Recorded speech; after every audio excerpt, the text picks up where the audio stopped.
Picture this. You're a Roman merchant in the year 250 AD, standing in the marketplace after a long day of trading grain. A soldier hands you a silver coin for your goods. You glance at it. It looks the same as last year's coins, same weight, same shine. But something feels off. You bite into it, and your teeth sink deeper than they should. The silver is softer, thinner. The truth hits you. The government's been secretly mixing copper into the coins, cutting the silver in half but pretending nothing's changed. Overnight, your savings are worth less, your labor buys less, and the coin in your hand is a lie coated in silver. Now jump ahead to 1971. President Nixon goes on television and announces that the US dollar will no longer be backed by gold. Most people shrug it off. The paper dollar still looks the same after all. But beneath the surface, something monumental just happened. The dollar became a promise backed only by trust. Here's the disturbing connection. Both events, separated by nearly 1/1700 years, represent the same economic sleight of hand. In both cases, leaders found a way to create money out of nothing. And in both cases, ordinary people paid the price. The Roman Empire didn't fall just because of barbarians at the gates. It fell because its leaders discovered how to counterfeit their own currency. And once that door opened, they couldn't close it. And today, the United States is walking down that same road. The more you look, the harder it is to unsee the parallels. This isn't just about history. This is about your money, your savings, and your future. Because when history repeats itself, it doesn't whisper, it echoes. The Romans learned that lesson the hard way. The question is, will we? Let's talk about why this ancient story matters right now. The emperors of Rome didn't set out to destroy their economy. They were trying to hold an empire together. The military was stretched thin across 3 continents. Public works needed funding. Citizens expected free grain and entertainment. Tax revenue couldn't keep up, and raising taxes risked rebellion. So emperors looked for an easier solution: debase the currency, make more coins from the same amount of silver, and hope no one noticed. Sound familiar? The US government faces the same impossible equation: massive defense budgets, expensive social programs, and never-ending debt. Instead of cutting spending or raising taxes, we expand the money supply. In ancient Rome, they added copper to silver. In modern America, we add zeros to digital accounts. Different tools, same result. The money buys less every year. In 1913, a single US dollar had the purchasing power of about $30 today. That means the dollar has lost roughly 93% of its value over the last century. Like the Romans, we don't notice the change day to day. Inflation creeps quietly, like rust, but over time, it destroys the foundation.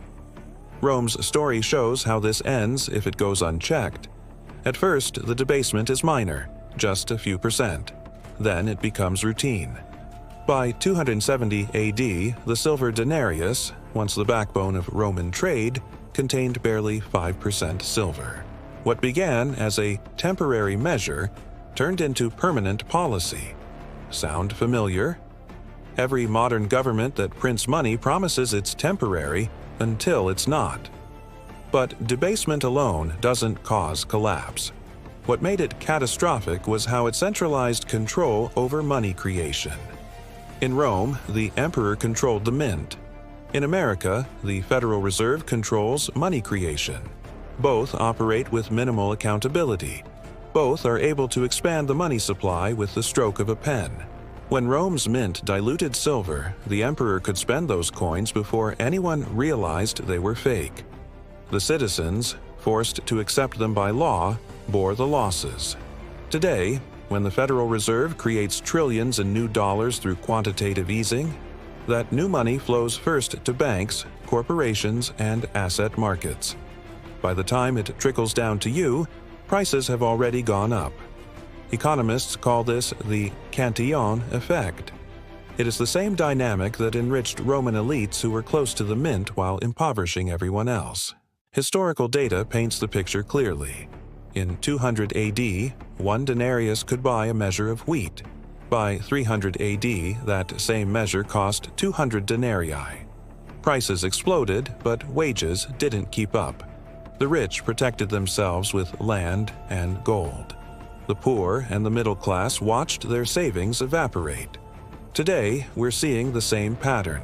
Since 2009, the stock market has quintupled, but wages have barely budged. The wealthy, those who own assets, have grown richer. Everyone else is running in place. The system rewards those closest to the money printer, just as it did in Rome.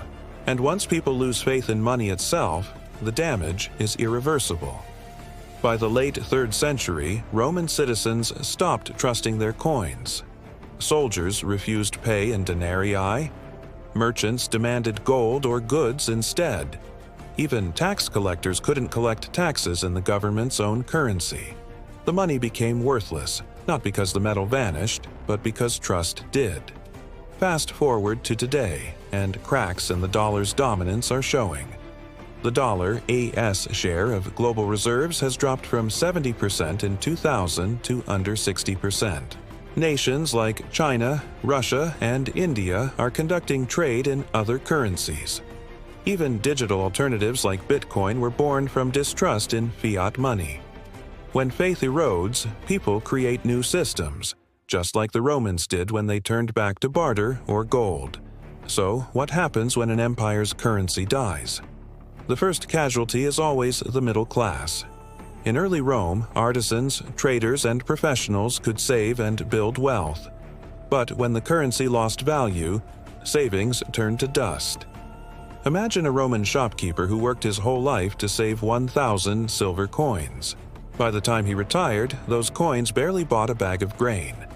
The government hadn't taken his savings directly.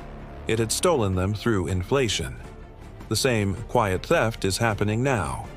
The average American's wages have barely risen in real terms for decades, while the cost of housing, education, and healthcare skyrockets. The wealth gap widens, the middle shrinks, and society polarizes. In Rome, this led to massive estates owned by the ultra-wealthy and a growing underclass dependent on government handouts. Sound familiar? As trust in currency vanished, Rome's economy regressed. Banking collapsed. Trade routes fell apart. Cities shrank. People returned to barter because money no longer worked. Imagine the world's most advanced civilization reverting to medieval simplicity because its money failed. That's exactly what happened. Pottery, architecture, even metallurgy became simpler. Economies don't just slow down when money dies, they unwind. And as the economy unraveled, politics followed. Between 235 and 284 AD, Rome cycled through 26 emperors, most assassinated or overthrown. Generals bribed soldiers with promises of better pay. Armies marched on Rome not to defend it, but to claim it. Each new ruler debased the currency further to secure loyalty, accelerating the collapse. It was a self-reinforcing spiral, economic decay feeding political chaos, and vice versa. All of it began with one decision: to fake the value of money. So why didn't anyone stop it? Because every generation thought they could manage it just a little longer. Every emperor said, "This time it's different." Every politician believed they could print their way out of crisis. But history doesn't care about good intentions. It cares about math. The Roman Empire lasted 500 years. It had sound money for most of that time. The debasement period, the decline, lasted about 200 years. The United States abandoned the gold standard in 1971. That was just over 50 years ago. If the pattern holds, we're about a quarter of the way through Rome's final chapter. The most haunting part of this story is that the Romans didn't have an example to learn from. We do. We know exactly where this road leads: rising inequality, collapsing trust, and the slow death of prosperity. And yet, like them, we keep choosing the easy path. Maybe the question isn't whether history repeats. Maybe it's whether we're willing to learn before it does. Because the coins have already been debased. The dollars already buy less. The cycle has already begun. The only thing left to decide is whether we keep pretending not to see it, or whether we finally learn from Rome as warning before it is too late. If this opened your eyes, hit that like button and subscribe for more deep dives into the lessons history keeps trying to teach us. Now, let me ask you something. What do you think is the most dangerous parallel between Rome and modern America?